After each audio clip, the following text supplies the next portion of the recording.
자, 이제 190페이지 혼합 주사 모형을 보겠습니다. 이건 이제 혼합 모형이라고도 얘기하고 혼합 모형. 거기 이제 믹스 스캐닝이란 말을 쓰는데 스캐닝을 이제 탐색이라 그래. 그래서 혼합 탐색 모형이라고 표현하기도 합니다. 혼합 모형, 혼합 탐색 모형, 몽땅 다 같은 말이야. 일단 그 의의에 보시면 그 첫 번째 줄 중간에 여러분들 에치오니라는 학자가 나옵니다. 아미타 에치오니. 그 에치오니가 제시한 건데 앞서 얘기한 두 가지 형태의 결정 양식을 여러분들 결합을 해요. 그 점정 모형하고 또 하나 합리 모형을 혼합해서 만든 거야. 그래서 혼합 모형이야. 자, 옆 페이지 보세요. 옆 페이지에 도표가 하나 나올게요. 자, 어떤 식으로 결합하고 있는데 도표를 보세요. 옆 페이지에 191페이지에. 자, 일단 합리 모형과 점정 모형을 여러분들 혼합하기 위해서는 양자가 지니고 있는 문제점을 먼저 비판합니다. 자, 그래서 일단 합리 모형을 뭐라 그러냐?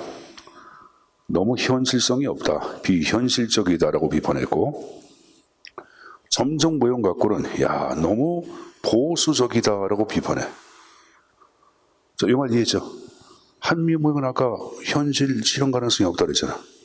점정 모형은 소폭적인 변화, 보수. 기억나죠? 이게 비판해. 자, 그러면은 합리 모형의 비현실적 성격을 극복하기 위하여 그 밑에 현실적인 점정 모형을 어떻게 수용하자고 얘기한 거예요. 반면에 점정 모형의 보수적인 성격을 극복하기 위해서는 그 위에 세신적인 합리 모형을 수용하자고 파악한 거예요. 수용 보시면 세신과 현실이란 말 나와서 안 나와서? 나왔죠. 자, 그리고 다른 별칭을 두고 있는데 합리 모형을 제1접근이라고 얘기했고 점정 모형을 제2접근이라고 얘기했죠. 그 자신이 얘기한 혼합 모형을 소위 제3의 접근법이다라고 얘기합니다. 제3의 접근. 다시 보자. 합리 모형을 제1접근, 점정 모형을 제2접근, 혼합 모형을 제3의 접근이다라고 언급을 해요. 자, 그러면서 결정 상황을 크게 두 가지 용어로 나눠서 정리해놓고 있는데, 자, 근본적인 상황하고 여러분들 부분적인 상황. 이 근본적 상황을 중대한 상황, 위기 상황이라고 얘기하죠. 여러분 여기 보자. 외국에 전쟁 선포한다. 아주 중대한 결정이 들어가 안 들어가. 그 일단 이런 면밀하게 냉정하게 모든 것을 여러분들 다 뭡니까? 분석해가지고 전쟁 유보를 보통 결정을 해야 되나 해야 돼. 해야 합니다. 중요한 결정이기 때문에. 그렇죠? 자, 그렇지 않고 여러분들 그 뭡니까? 중요하지 않은 결정. 전쟁하기로 결정해서 그럼 전쟁 어떻게 수행할까? 수행하는 것은 여러분들 그 상황에 따라서 좀 바뀔 수가 있는 게 없는 게야. 이럴 땐 여러분들 뭐 갖고 하자? 점정 모형 갖고 하자고 얘기하는 거야.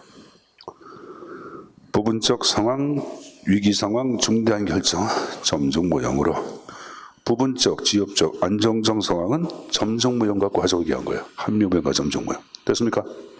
여러분 여기 보자. 부부가 30년을 살았다, 20년을 살았다, 10년을 살았다, 5년을 살았다. 이혼하려고 그래. 이혼 중요한 결정이 아니야. 중요한 결정입니다. 홧김 이혼하는 게 아니에요, 여러분들. 화가 나서 참아야 되고 막 고려해야 해. 하다가 도저히 안 되겠다 해서 이혼하는 거예요, 여러분들. 부부가 이혼할 땐 그냥 이혼하는 게 아니겠지. 결혼을 위해서, 여러분들. 그래서 결혼보다 더 중요한 게 이혼 아니야. 그렇게 하는 거야. 그럼 이혼 해결 결정했어요. 그럼 이혼 어떻게 할 것인가? 구체적인 방법들을 얘기할 때는 여러분들 선배들 가운데 이혼한 사람이 있다. 친구가 이혼해가 했다. 걔한테 물어봐가지고 야, 네가 갔던 그 변호사보다 약간 좀 잘하는 변호사 없을까? 이런 식으로 따져 안 따져. 약간 나은 상태. 일단 여러분들 점정 모형 갖고 하는 것이. 됐습니까? 자, 여러분 여기 보자. 인간을 완전자로 파악한 결정 양식은 합리 모형이야, 점정 모형이야. 인간을 완전자로 파악하는 거야. 합리 모형이겠잖아. 그죠? 그러면 자신을 완전자라고 생각하는 사람들이 있어요. 여기 보자. 저 북한의 김일성 과거에. 그리고 마오쩌둥. 마오쩌둥이 바로 모태통이야. 그리고 뭐 스탈린. 나치를 대표하는 히틀러. 이탈리아의 파시즘을 대표하는 무솔리니. 이런 사람들 자신을 완전자로 생각했고 자신들을 신격화합니다. 그렇죠? 그럼 이들이 이끌어갔던 사회 자체를 개방된 사회라 그래? 폐쇄된 사회라 그래? 폐쇄체제라 그러죠, 여러분들. 전체주의 사회, 폐쇄적 전체주의라 그래.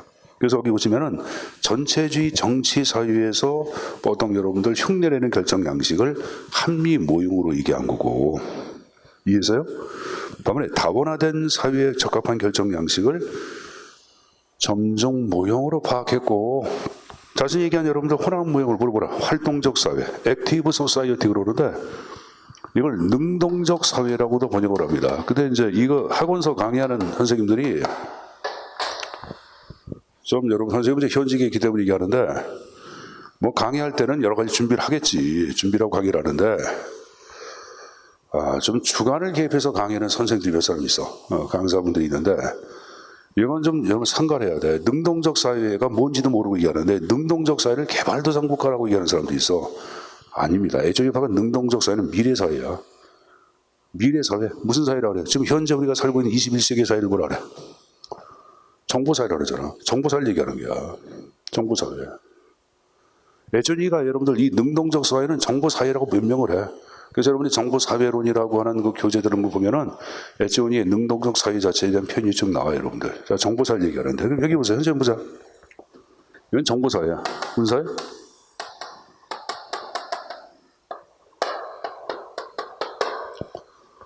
지금 얘기한 이 에치오니의 혼합 모형은 1960년대 등장해. 그러니까 여러분 그 당시에 이제 앞으로 20세기 후반이나 21세기를 정보사회로 예측을 한 거예요, 여러분들. 자, 그럼 이 정보사회는 물어보자. 전체주의 사회보다 물어보는 게야.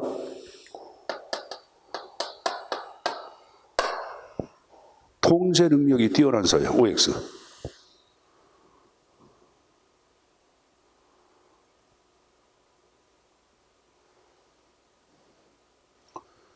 자, 최근 여러분들 우리나라 같은 경우에 범죄 가운데 거의 눈에 띄지 않는 범죄가 있어요. 뭐? 소매치기. 과거에는 소매치기가 난무했지. 지금 거의 없었어요, 여러분들. 중국 사람들이 항공 계획을 하고 뭐라니, 한국 사람들은 너무 정직하고 도덕적이다 막 이렇게 얘기해. 왜냐면 가방을 두고 화장실 가더라도 누가 가방 가지는 사람이 없다. 여러분들 예를 들어 커피숍 가방 두고 갔다고 가방 막 가져가? 안 그렇잖아.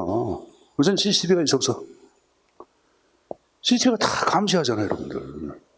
아마 집에서 여러분들 여기 학원까지 오는데 감시 카메라 CCTV라든가 감시 카메라 자체가 한 5번 최소한 나오자마자 엘리베이터에 있어 없어?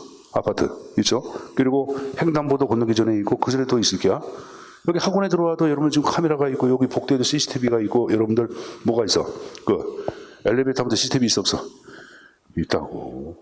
그러니까 여러분들 당연히 과거의 전체주의 사회보다는 통제 능력이 아주 뛰어난 사회, 능력을 얘기할 때. 자, 그럼 또 하나 물어보자.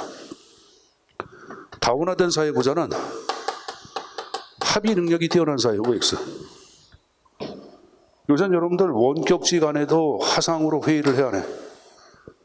요새는 여러분들 그 뭡니까 화상으로 회의할 수 있는 각종 프로그램이 만들어졌잖아요. 줌으로도 대화도 하고 타협도 하고 줌으로도 강의를 해야 하네. 하고 있잖아요, 여러분들. 지금 뭐 라이브 방송인가 지금 하고 있잖아. 지금 여러 인터넷으로 강의 듣는 사람도 있을 거야, 이 강의. 이런 사람도 강의가 듣고 있고 막 그러는데 뭐 요새는 여러분들 뭐 하물며 우리가 이걸 회의 같은 경우에도 원격 시간에 저쪽에 구라파에 있는 사람들, 미국에 있는 사람들, 중국에 있는 사람들, 한국에 있는 사람들이 동시에 여러분들 화상으로 서로 회의를 해야 돼. 하죠. 선생님도 학회 활동을 할 때 3주 전에 동북아시아 학회를 했는데 뭐 여러분들 각 지역이 뭐 저 경상도에 있는 학교 대학에 있는 선생도 여러분들 참여하고 충북대에 있는 대학 교수도 참여하고 뭐 참여를 합니다. 선생님도 선생님 연구실에 앉아가지고 참여를 해요. 그러면 각각 연구실에 앉아가지고 참여를 해야 하네. 하지? 그럼 거기서 여러분들 토론도 하고 대화도 해야 하네. 하죠. 그래서 당연히 정보화 사회는 다원주의 사회보다 뭐가 뛰어난 사회? 합의 능력이 뛰어난 사회라 그래요, 여러분들. 이게 정보화 사회예요. 이게 활동적 사회고. 그래서 활동적 사회에 적합한 결정 양식이 바로 뭐다? 혼합 모형을 얘기하는 게 혼합 모형. 알았습니까? 자, 그럼 다시 혼합 모형의 나온 거 보자. 첫 번째 줄 끝에 규범 모형인 합리 모형과 실증적 실적 모형인 점정을 결합한 제3의 접근이란 말 나왔죠? 그래서 합리를 제1, 점정을 제2, 양자 결합한 것, 지금 얘기하는 혼합 조사 모형 얘기했어요, 여러분들. 자, 그리고 이제 내용에 보시면 여러분들 지금 얘기가 쭉 나왔고 맨 밑에 장점 나온 거 보자. 정책 결정을 정치 사회 체제와 연관시켰죠. 아까 얘기한 식으로 합리 모형을 전체주의 사회, 점정 모형을 다원주의 사회 이렇게 정치 사회 시켰잖아요, 여러분들. 그리고 합리 모형과 점정 모형의 유학은 점정 모형의 실제에 대한 설명을 제고시키셨죠. 근본적인 상황, 미기 상황 어쩌고 저쩌고, 부분적 상황, 안정된 상황 어쩌고 저쩌고 상황에 따른 융통성을 부여하는 장점이 내포되어 있죠. 자, 비판이 이제 여러분들 기존 모형을 단순히 결합한 것에 불과하지 이론의 독창성이라는 게 없죠. 앞에 것을 결합한 것에 불과하다고 파악하는 거예요. 자, 말씀 이제 넘겨서 최종 모형에 관한 성격을 또 정리를 하겠습니다. 이건 60년대 말에 등장을 하죠, 여러분들. 그래서 5가지 형태, 아까 제가 여러분들 그 산출 중심의 정책 결정 이론 모양, 아까 여러분들 좀 얘기했는데 5가지 가운데 일단은 최근에 등장한 거예요. 최근에 60년대 말에 등장했기 때문에. 자, 이걸 제시한 학자는 그 맨 앞에 알켈 드로라는 사람이 얘기하는데, 자, 여기 보자. 드로는 이런 얘기에 점종 모형하고 만종 모형을 비판해. 이걸 엄격히 비판. 특히 점종 모형을 엄격히 비판해. 자, 점종 모형은 우리가 좀 전에 배웠듯이 여러 관련 집단들의 이해관계나 요구를 반영하는 대안 선택이라고 얘기를 해설했어요. 아까 점종 모형. 이게 저 여러 관련 집단들의 이해관계를 반영하는 대안 선택 점종 모형 분명히 있을 거예요, 여러분들.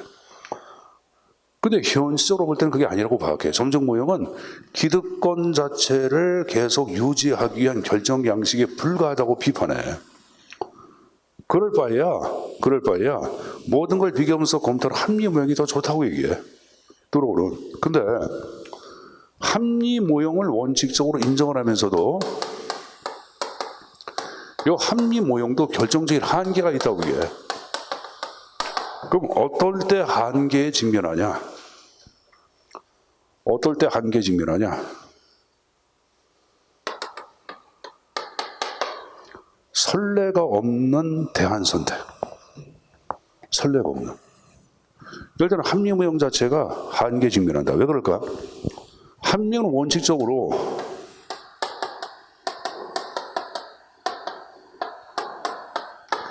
완전한 정보나 자료의 수집을 전제로 해야 하냐? 완벽한 정보나 자료 수집을 전제로 해. 그럼 물어볼게. 요 선례가 없는 대안은 정보나 자료가 거의 있어 없어? 거의 없잖아. 이럴 때 합리 모형의 한계 직면하는 거야. 알았습니까?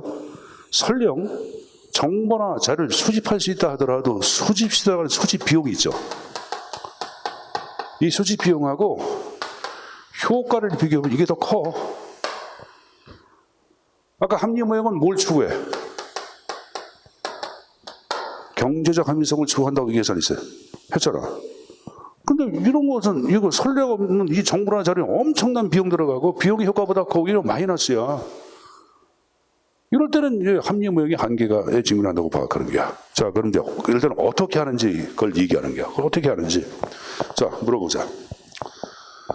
수사관이 수사를 하는데 물증이 없어요. 그 물증이 없으면 뭐 갖고 해? 심증 갖고 하죠. 심증. 내 육감에는, 내 직감에는 저놈이 범인인데. 그죠? 마찬가지야. 정책 대안을 선택하는 결정자 역시 선례가 없는 상황에 대한 선택은 결정자의 순간적인 판단, 직관, 육감을 동원해서 결정을 한다고 파악하고 있는 거예요. 그럼 여기 보자. 선생님 보세요. 아주 완전자가 하는 것이 무슨 모형? 합리 모형. 그럼 이 합리 모형의 한계마저 뛰어넘는 결정 아니야? 합리 모형의 한계를 얘기한 거 아니야? 야, 이 한계를 극복하기 위해서는 이렇게 하면 돼! 이렇게 얘기한 거 아니야? 그래서 합리 모형의 한계까지 극복한 최적화된 대안 선택 가능하다 해가지고 옵티마이즈, 최종 모형이라고 얘기한 게 들어가요, 여러분들. 근데 들어가 얘기한 거 보자. 인간의 육감이나 영감을 동원해서 최적의 대안 선택. 이거 가능해, 불가능해? 이거 불가능하잖아요, 여러분들. 그러니까 비판을 받아요. 근데 이제 들어오는 인간이 갖고 있는 육감이나 영감 자체는 놀라운 힘을 발휘한다고 얘기해. 이렇게 예증을 들고 있는데 들어가 얘기한 대로 그대로 얘기할게요. 골목길에서 운전자가 운전을 하고 있는데 갑자기 강아지가 튀어나왔어. 그 순간적인 판단에 근거하여 핸들을 오른쪽 왼쪽으로 브레이크를 밟아 안 밟아? 밟죠. 자, 그럼 다 생각해보더라도 낮에 생각해보더라도 그 상황에서 순간적인 판단에 근거한 여러분들 행동은 그 상황에서는 최선의 행동임을 인간들은 거의 확신을 해야 해. 확실한다고 보고 있는 거예요. 돌멩이가 날아와서 순간적으로 피해 안 피해? 피하잖아. 인간이 갖고 있는 육감이나 영감은 우리가 알 수 없는 놀라운 힘을 발휘해서 최적화된 대안 선택을 가능케 한다고 봐게 들어오의 최종 모형이에요, 여러분들.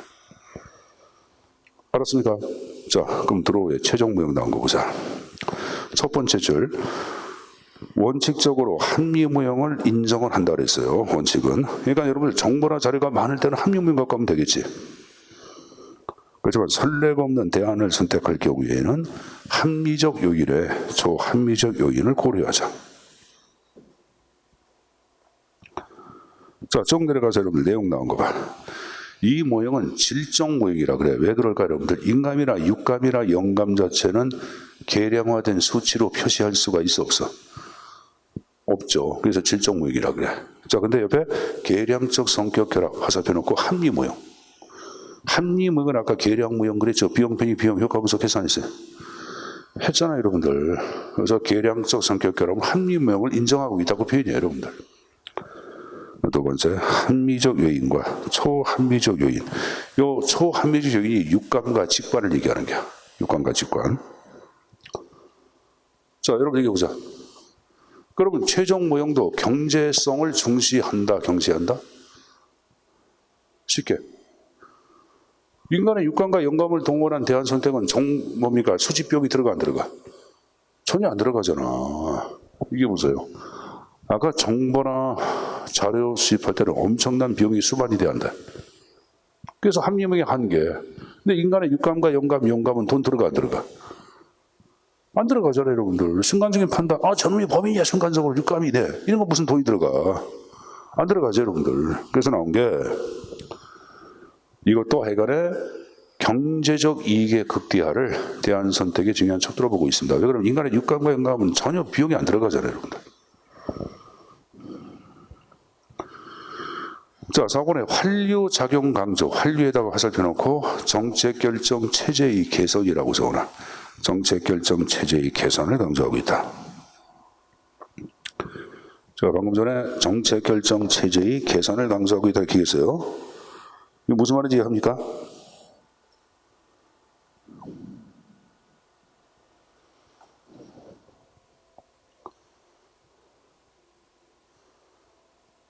자, 여러분 여기 보자.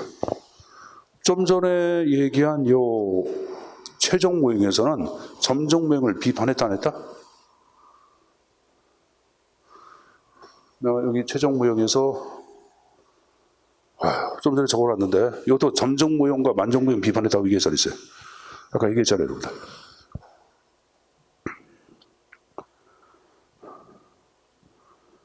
자, 여러분들, 이것도 이제 들어가 얘기한 형태에 따라 제가 말씀드리겠습니다. 여기 두 집단이 있어.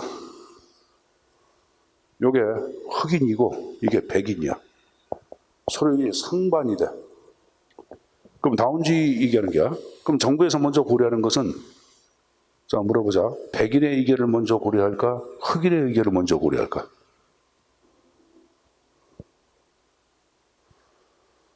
정치하는 사람들은 힘센 사람의 여러분들 영향을 더 중시해, 힘없는 사람의 영향을 더 중시해.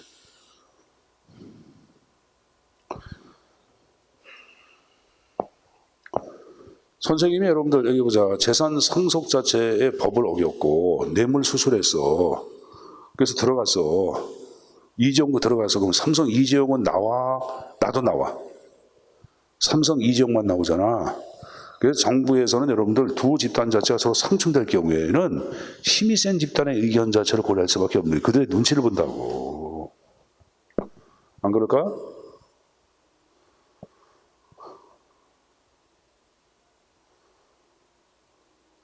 당연한 거 아닙니까, 여러분들? 여러분 주변 힘이 있는 애하고 힘 없는 애하고 누구 눈치를 봐? 솔직히 엄마 아버지가 집에서 우리 진주는 어머니 아버지가 누가 더 힘이 있어요? 아버지가 힘이 있어요? 엄마가 더 힘이 있어요? 엄마가? 그럼 엄마 눈치를 더 봐? 아버지 눈치를 더 봐? 엄마 눈치를 더 봐? 아버지 눈치를 더 봐? 그치. 현재 우리 집 가장 힘이 센 게 선생님 집사람이야. 집사람 눈치를 봐봐. 애들 눈치보다는 집사람 눈치를 본다고. 집사람 이게 더 중요해. 난 먼저 해야 돼. 안 그래 큰일 나죠, 여러분들. 정부도 마찬가지예요. 그럼 백인과 흑인 가운데 힘이 있는 사람들은 백인이니까 백인의 의견을 먼저 고려하겠죠. 그러면 힘이 없는 흑인들은 계속 의견이 도외시가 돼야 안 돼. 도외시가 되는 거예요. 그래서 60년대에 흑인 폭동을 미국은 여러분들 인종차별 문제가 60년대에 거세게 불쌍해.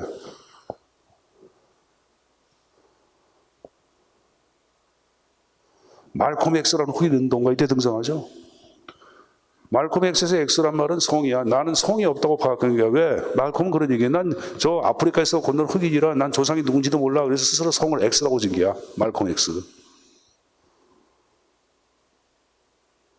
그걸 중심으로 한 흑인들의 운동 자체가 거세게 박이고 흑인 폭동에 막 이야기한다. 그럼 흑인들이 정부한테 막 요구하는데 정부에서 흑인들의 요구를 고려해 안 해? 안 합니다, 여러분들. 안 해. 백인들 중심으로 KKK라고 한 여러분들 테러 집단을 만들어서 여러분들 뒤에서 돈도 대죠, 정부에서. 흑인 까라고, 미국 정부에서. 미국이 뭔데 민주주의야, 개새끼들. 안 그래요? 인디언들 총으로 쏴 죽이고 정복하잖아. 그 땅에 자유평등 박애 뭐 그런 걸 얘기하잖아. 그럼 한국에 총파리 들고 야 주한미군 주둔비용 니들이 내라고 해야 하네. 하죠. 왜 우리 땅에 그들이 와가지고 휴전해놓고 지들이 남대로 지인들 내 우리 땅에서. 그러니까 우리는 주한미군 철수를 얘기하네. 하지. 그럼 여러분들 많은 사람들 일본은 또 말해 주한미군 철수하면 안 돼. 북한에서 총 내려와. 힘이 없어 막 그래 안 그래. 그렇죠. 나는 젊은 사람들의 사고방식이 왜 그런지 모르겠어요. 자주국방에서 힘을 세워가지고 우리 스스로 여러분들 뭡니까 뭘 할 생각을 해야 되는데 좀 바꿨으면 사고나 생각을 좀 바꾸면 어떨까? 그래서 많이 하거든요, 여러분들.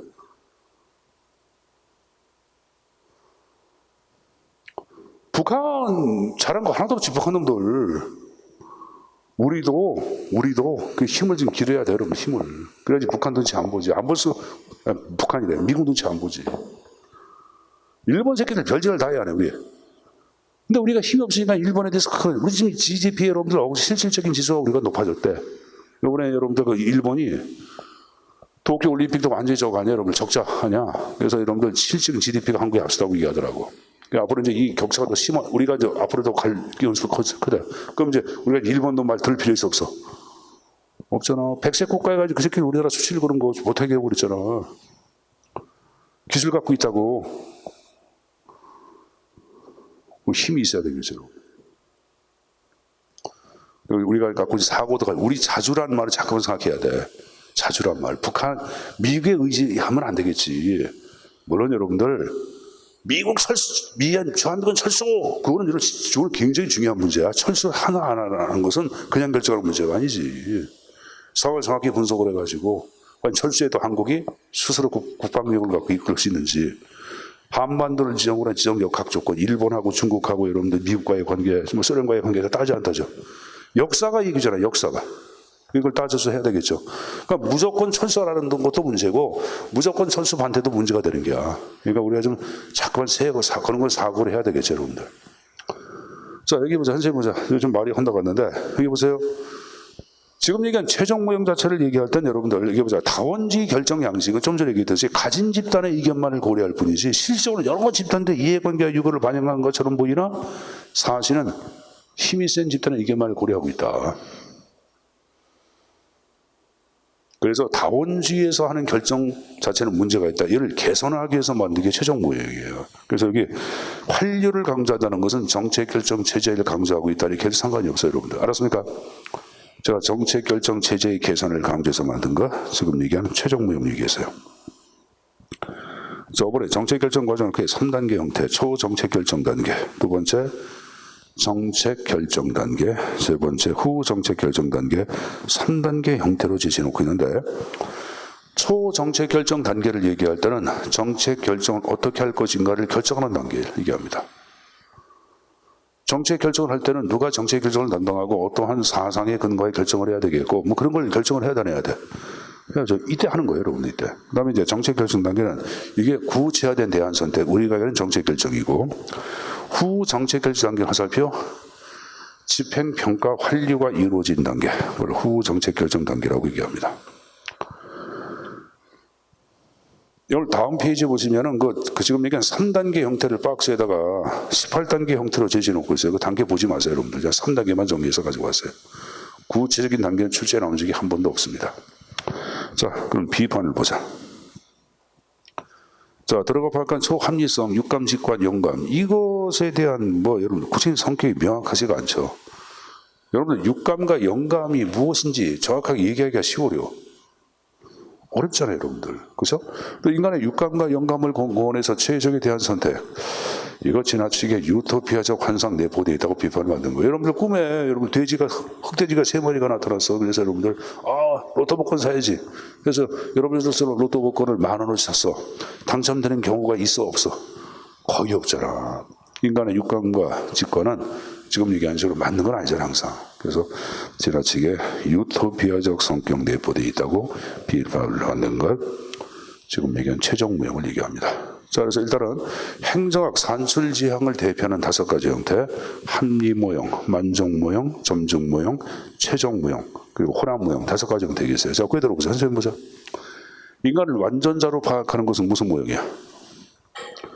합리모형. 자, 인간은 불완전한 존재, 적당한 만족감에 근거한 대한 선택, 만족모형. 현재보다 약간 나은 상태, 점증모형. 혼합모형은 뭐하고 뭐를 결합했어? 혼합모형 교재 보고 계세요. 교재 보고 정 안 되면 뭐하고 뭐? 혼합모형, 합리모형과 점증모형. 인간의 육감과 영감이 근거한 대한 선택은 최종모형. 잘했어요, 여러분들. 자, 그거 들어보세요. 경제적 합리성을 강조하는 것, 합리모형. 제한된 합리성을 얘기한 것, 인간 행성은 한계가 있다. 적당한 주관적인 만족감, 제한된 합리성, 만족모형. 정치적 합리성, 점증모형. 초합리성, 최종모형. 다시 보자, 여러분들. 경제적 합리성은 뭐라 그랬어요? 합리모형. 제한된 합리성, 만족모형. 정치적인 합리성, 점증모형. 초합리성, 최종모형. 자꾸만 해서 보니까 좀 만져봐야 합니다. 자, 여러분 교재 192페이지. 자, 우리 이제 6항에 쓰레기통 모형이 나오고 있어요, 여러분들. 자, 이거 아마 정체결정 이론 모형 가운데 출제 빈출 형태가 가장 높은 것 쓰레기통 모형이라고 해도 과언이 아닙니다. 그만큼 출제에서 자주 거론되는 것 같아요, 여러분들.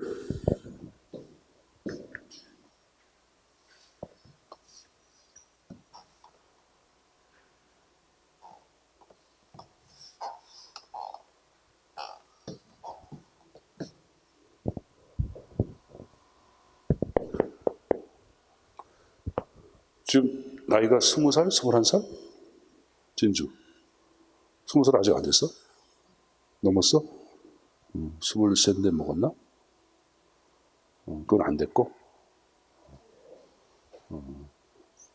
지금 학교를, 우리 고등학교 2학년이고, 고등학교 졸업하고 대학들 졸업했나?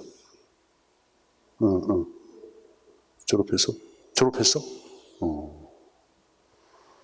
그 공무원 시험 준비는 현재 배우고 있는 우리가 이제 공무원 행정학과 하는 공무원 외에도 시험 볼 수 있는 게 굉장히 많어. 여러분들이 이제 공무원 자체는 임용의 주체가 국가냐, 지방이냐, 국방부냐에 따라서 이걸 이제 국가공무원이라 그래. 이건 지방공무원. 그리고 이제 국방부 이게 군무원이라고 그래. 군무원. 근데 이제 우리가 이제 시험 보는 형태는 공무원도 우리가 이제 이쪽에 있는 국가공무원도 기술직군이 있고 행정직군 나눠지고 막 나눠지죠. 그래서 시험 과목, 잘 봐봐. 시험 과목은 직류라는 게 있어. 직류별로 나눠져 있어요. 여러분들 상담하시는 학원의 원장님들, 학원의 직원분들이 잘 모르는 게 직렬별로 그런 말을 쓰는데 직류벌이야, 직류. 여러분 지금 현재 일반행정 공부하고 교육행정직도 공부하는 사람이 있을 게야. 일반행정과 교육행정은 둘 다 행정직렬에 들어가. 그리고 이 직렬을 다시 구색의 직류라 그래.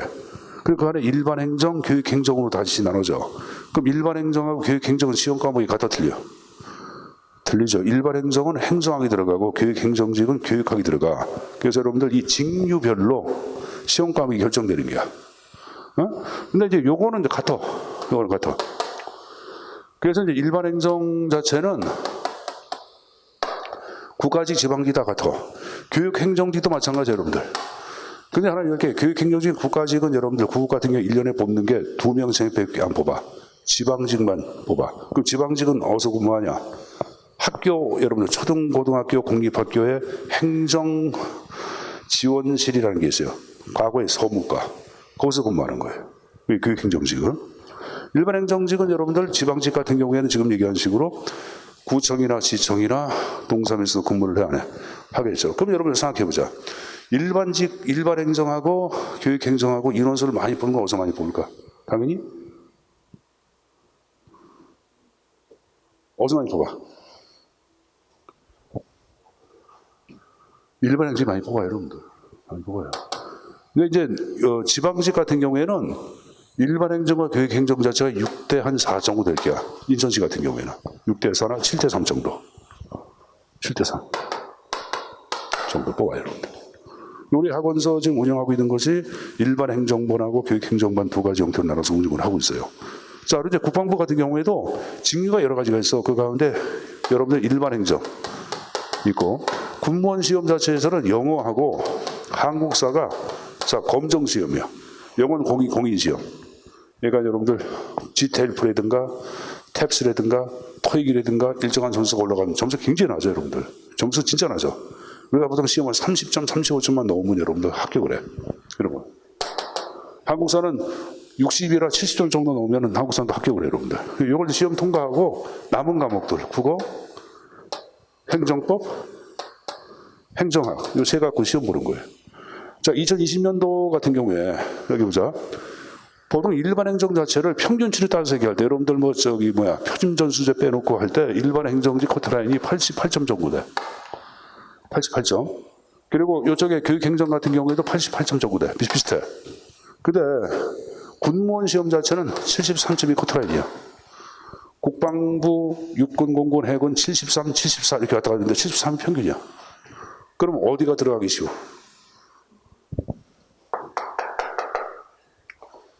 그래서 군무원 시험 본 친구들이 특히 여성들 같은 경우에는 근무하는 데가 너무 좋은 거야.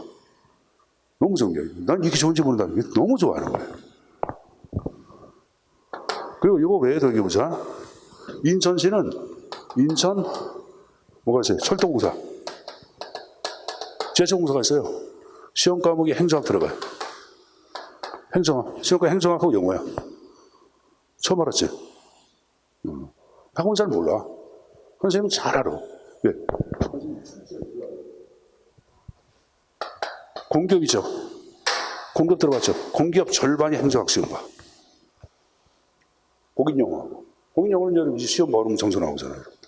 그러니까 여러분들이 마음만 먹으면은 시험 볼 수 있는 건 굉장히 많아. 그러니까 여러분 하나만 생각해야지. 약간 옆에 있는 거 가실 가야 돼. 가실 가야 돼. 내가 들어 적성은요 어쩌고저쩌고 따지는데 적성은 똑같아. 공무원은 적성이 같은 거야. 같은 거예요, 여러분들. 그러니까 여러분들이 지금 얘기한 식으로 행정 갖고 뭘 해야 할지, 어떤 식으로 공부해야 할지, 선생님 지금 이것만 얘기한 거지. 이거 국회 사무처라는 거. 국회 사무처도 시험도 안 봐. 국회 사무처도 행정 들어가잖아요.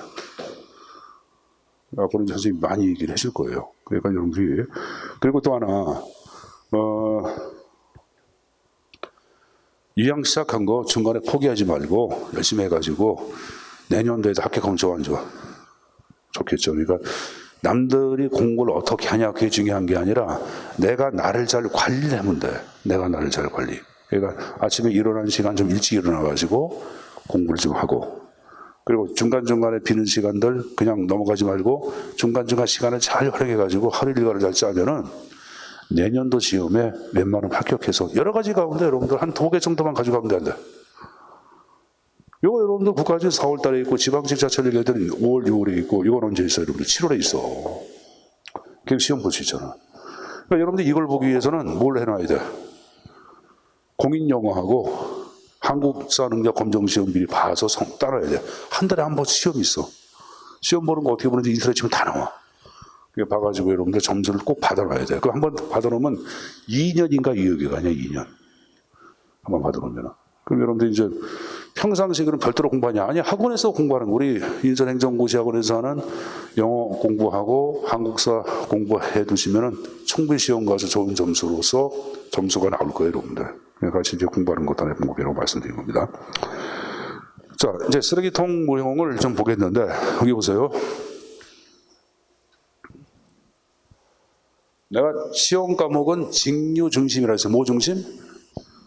그것도 시험 문제에 나와, 행정학에. 직류 중심이라고 얘기했어요. 자, 여기 좀 보자. 행정학은 여러분들 고전적 행정학, 이걸 이제 전통적 행정학 그러고 현대 이렇게 나눠서 얘기하는데, 이 고전과 현대의 분기점은 일반적으로 1930년대야. 그럼 1930년 그럼 뭐가 떠올라?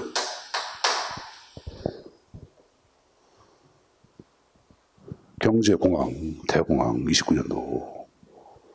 지금 공황, 대공황이 발생할 때의 상황과 지금 상황이 아주 유사하다고 이해하는 사람들이 많잖아요, 여러분들.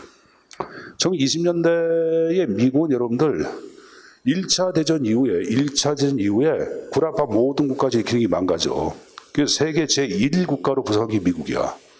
그 미국은 엄청난 호황을 누려요. 특히 이제 포워디즘에 교육하게 나온다. 포워디즘이라고 대량 생산체에 구축돼가지고 엄청나게 여러분들 자동차, 세탁기 이런 것들 있죠. 이걸 전 세계 팔어. 엄청난 부를 축적해. 그래서 미국에서 여러분들 소비가 촉진되니까 구라파도 여러 소비가 확정돼가지고 이 시기를 광란의 시대라 그래. 여러분들 그냥 뭐 봐봐, TV에 영화 그런 거 보면 춤추고 막 그런 거 나오잖아.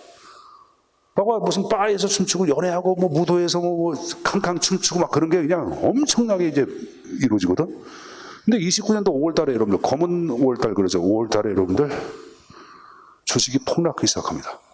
그래서 여러분들 6개월 사이에 89%가 주식이 폭락이 돼. 100원짜리 주식이 10원으로 바뀌어. 1000원짜리 주식이 100원으로 등급해봐. 1000원짜리 100원으로 등급해버린다고. 완전히 망가져 버리죠, 여러분들. 지금 현 상태도 한국도 여러분들 지금 세계 증시를 얘기할 때 지나치게 과열돼 있다.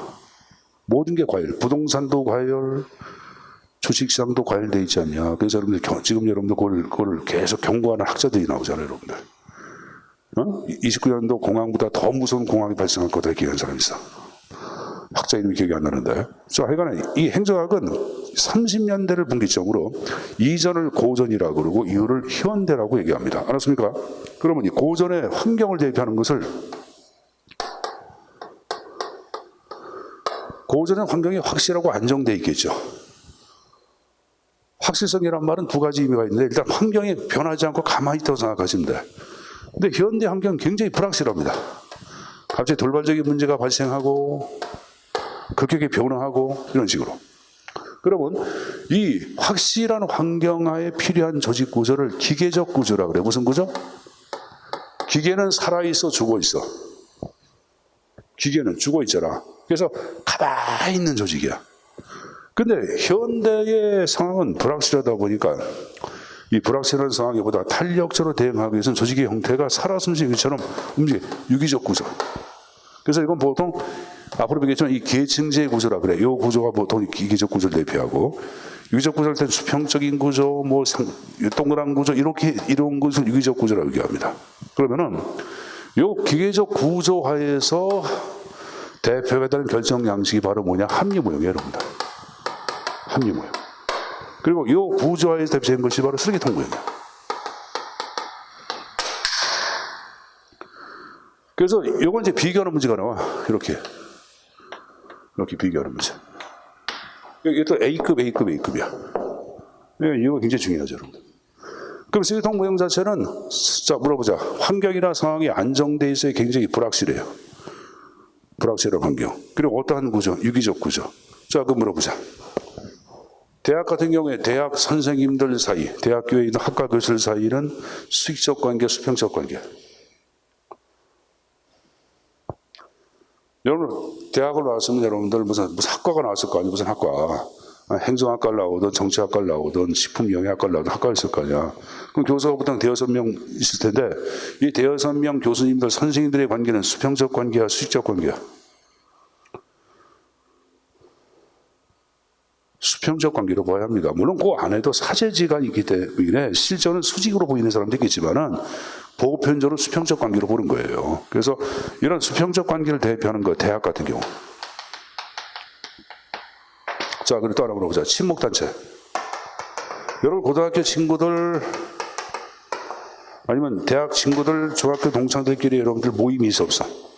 진주 고등학교 동창들 모임이 있어 없어? 있지. 그럼 한 대여섯 명 정도 이렇게 12명이 모이는 경우가 있어 없어? 선생님도 11명이 만나서 지금까지 만나고 있거든, 고등학교 친구 애들.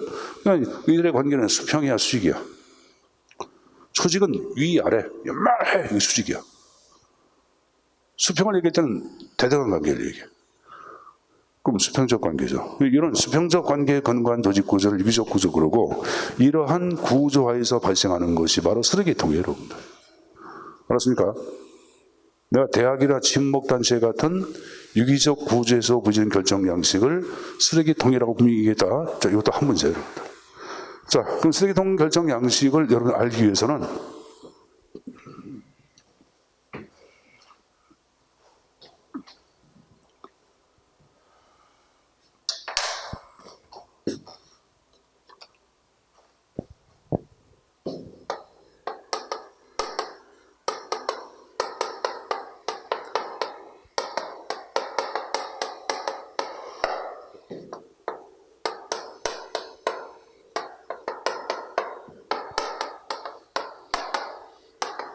쓰레기통은 통안이 안정돼 있어 뒤죽박죽해요. 뒤죽박죽하고 뭐 이질적이고 불확실하고 그런 경우를 얘기하는 거야. 그런 경우에 아주 현실적인 결정 양식으로서 개발된 게 쓰레기통이에요, 여러분들.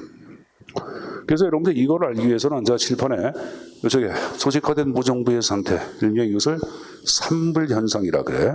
점화, 계기 그리고 결정이 이루어진다고 파악하는데 이 삼불 현상은 세 가지의 불확실성을 얘기합니다. 자, 제일 먼저 환경도 불확실하고,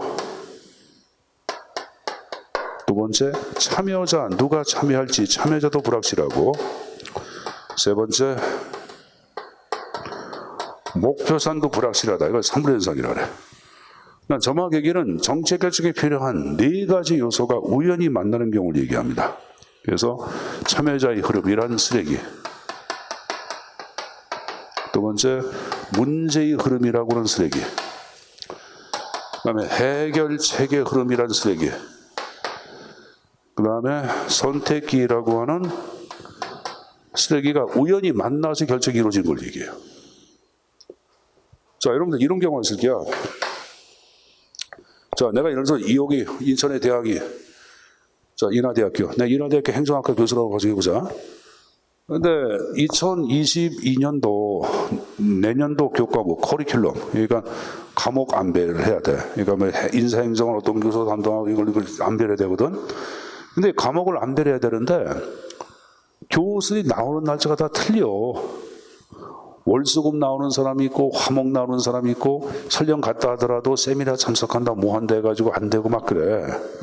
그래서 야 이거 해결해야 되는데 어떻게 해야지 고민을 되게 합니다. 고민을 되게 해요, 여러분들. 자 여기 보자.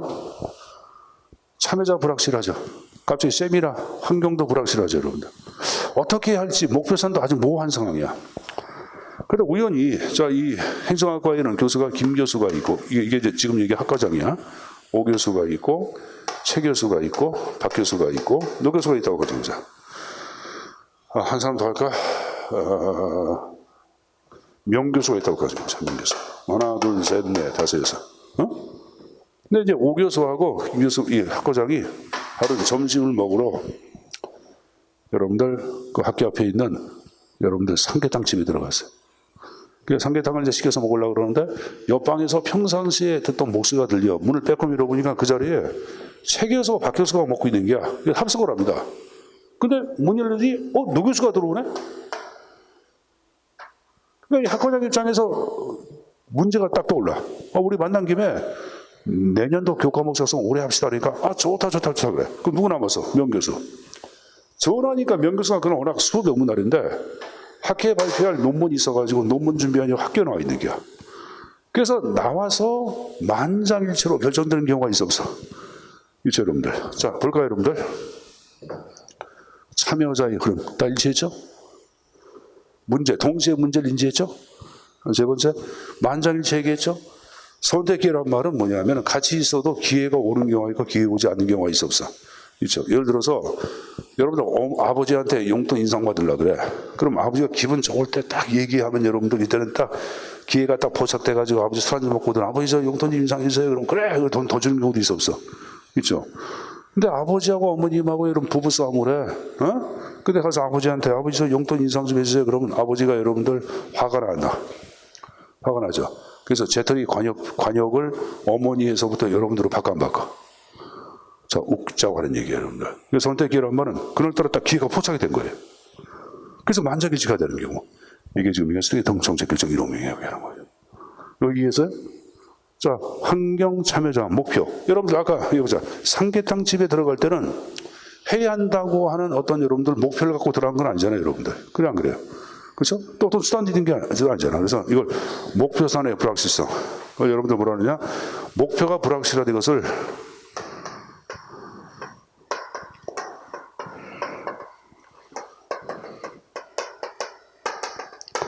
문제성 있는 선호 그러고 수단이 불확실하다 이것을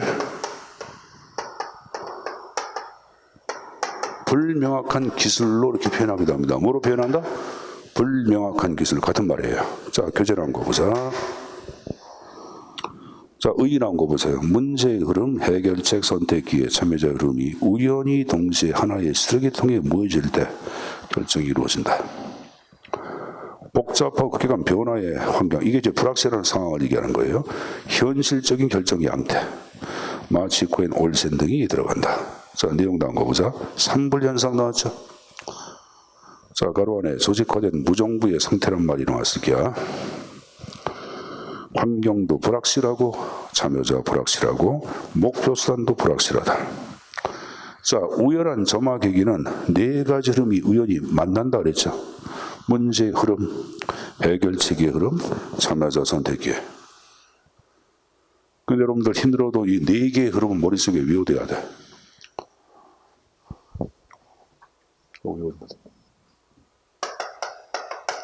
해문 참선이라고 적어놔.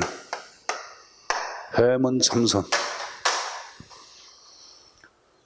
해결책, 문제, 참여자, 선택기, 해문 참선. 외워야 합니다. 네, 외워야 합니다. 해문 참선. 이건 암기를 해두는 게 안전합니다.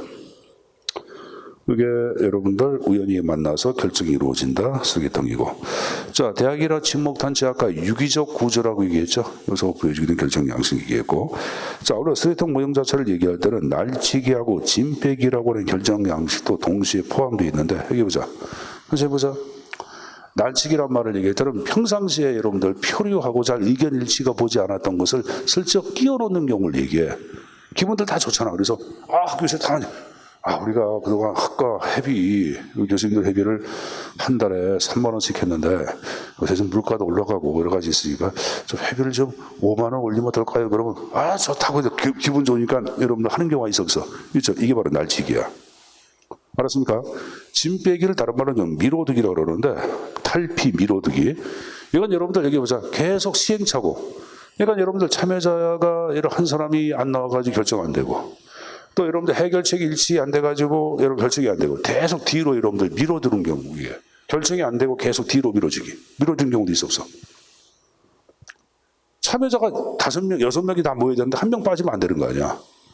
또 만장일치 해결했어요. 만장일치 안 되는 경우도 있었어. 그럼 뒤로 밀어지는 거죠, 여러분들. 이게 뒤로 계속 밀어지는 것들, 이것을 짐빼기라고 얘기하는 거예요. 그러한 결정이 있다는 거 정정해서 가지고 가시고.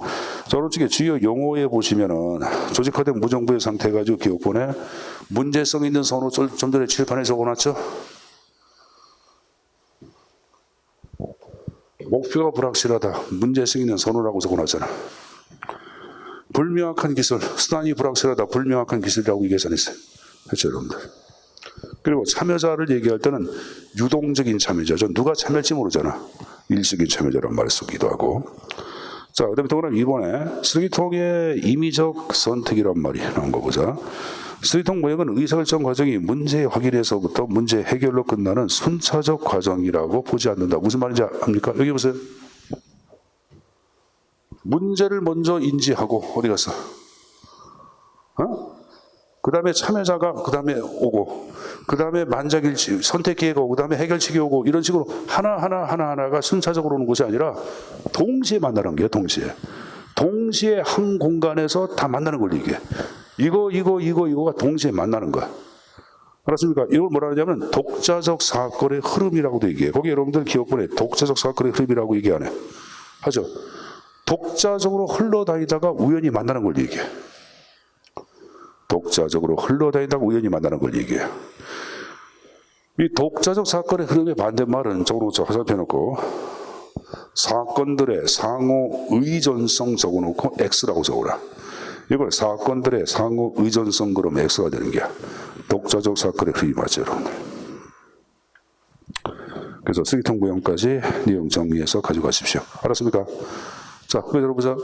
불확실한 환경하에 현실적인 결정 양식 얘기했죠? 대학이라 친목단체 유기적 구조 얘기했죠? 자, 여러분들 3분리 현상 4개의 흐름. 자, 4개의 흐름 어떻게 오라? 해문 참선. 자, 해는 뭐예요? 해문 참선 해결책. 문은 문제의 흐름. 해문 참여자. 선은 선택기 흐름이 우연히 만나서 결정이 이루어졌다. 그래서 쓰레기통 모형이라고 합니다. 제가 봤으니까 기타 내용들은 나중에 심화 강의 때 한번 얘기할 기회가 있을 거예요, 여러분들. 그래서 기본적으로는 지금 얘기한 식으로 쓰레기통 모형까지 5가지 형태를 꼭 정리해서 가져가셔야 합니다. 자, 거기 들어보자. 얘기해보자. 인간을 완전자로 파악한다. 뭐야? 활명오형. 적당한 만족감.